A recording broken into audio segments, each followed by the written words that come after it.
В течение многих десятилетий Сухумский лицей-интернат был одним из основных центров воспитания абхазской элиты. Здесь росли, учились многие из тех, чья активная деятельность вывела Абхазию на путь к независимости.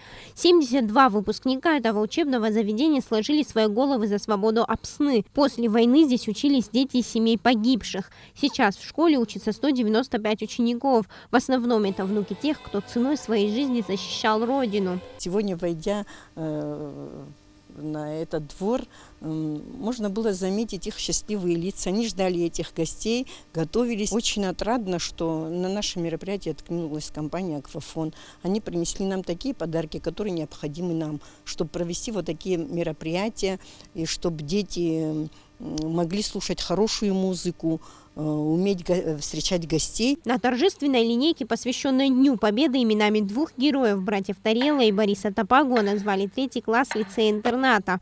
Ученики этого класса будут изучать их героическую биографию и проводить открытые уроки.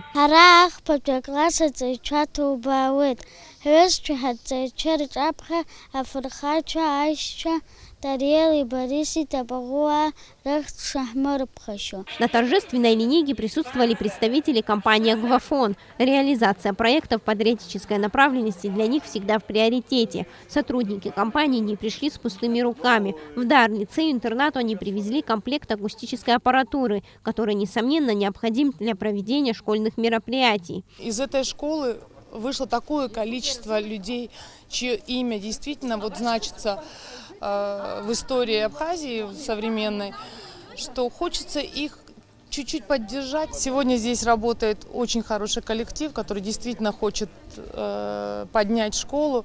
И я думаю, что им это удастся, если мы все поможем. Далее гостей и воспитанников интерната ждал праздничный концерт. На мероприятии царила атмосфера праздника. Дети пели песни о войне, рассказывали стихи.